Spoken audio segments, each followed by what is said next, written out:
अगर आप लोगों को उस दिव्य प्रेम का एक आभास भी दे दिया जाए तो आपका शरीर फट के चूर चूर हो जाए, जल जाए, राख हो जाए। सहन करने की शक्ति नहीं है आपके शरीर में, मन में, क्योंकि ये माइक वस्तु है। एक आंसू बहाता है तुलसीदास, सूरदास, मीरा, कबीर, नानक, तुकाराम, गोपियां। एक आंसू यहां भी आप लोग बहाते हैं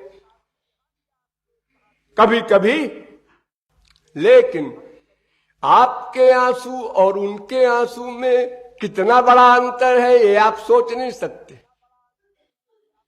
अभी तो असली आंसू पाने के लिए आप आंसू बहा रहे हैं। ये मत समझिएगा कि मेरे आंसू भी वैसे हैं जैसे किशोरी जी रोया करती थी। अरे किशोरी जी के आंसुओं की परिभाषा पता है? बता दूं। और वस्तो मात कटुरपि कथम दुर्बले नो रसा में ताप प्रौढ़ो हरि विरह जस सहजते तन्न जाने निष्क्रांता चेत भवति हृदयात् जश्च धूमच्छटापि ब्रह्मांडानां सखिकुलमपि ज्वालया जाज्वलीति।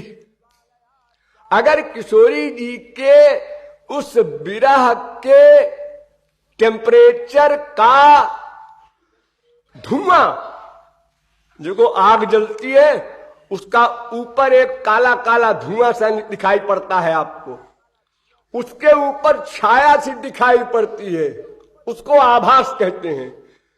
तो उस वास्तविक ज्वाला के धुएं का आभास भी अगर किशोरी जी योग माया की शक्ति से हमेशा न रोके रहे, कहीं बाहर निकल जाए तो अनंत कोटि ब्रह्मांड भस्म हो जाए।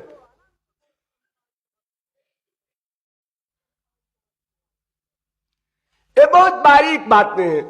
तो आप इतने समझ लीजिए कि साधना भक्ति से अंतःकरण की शुद्धि होगी प्लस दिव्य बनेगा। दो बात, एक एक शब्द पर ध्यान दो। अंतःकरण की शुद्धि होगी प्लस दिव्य बनेगा। अंतःकरण की शुद्धि आत्मज्ञानी की भी होती है, ज्ञान मार्ग में भी होती है, कर्म मार्ग में भी होती है। अंतःकरण शुद्धि से खाली काम नहीं बनेगा। भक्ति के द्वारा जो अंतःकरण शुद्धि होती है उसमें अंतःकरण दिव्य बन जाता है।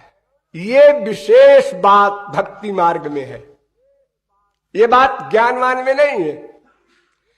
इसलिए वास्तविक अंतःकरण शुद्धि भक्ति से ही होती है, ऐसा ज्ञानी लोग भी बोलते हैं। वस्तुतः बुद्धि शुद्धि नहे कृष्ण भक्ति बिने। गौरांग महाप्रभु कहते हैं कि भाई असल में तो बुद्धि बिल्कुल शुद्ध हो, ये कृष्ण भक्ति के बिना नहीं हो सकता।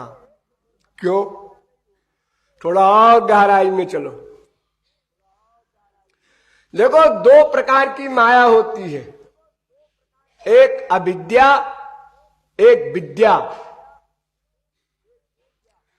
तो रजोगुण तमोगुण ये अविद्या है और सत्वगुण ये विद्या माया है।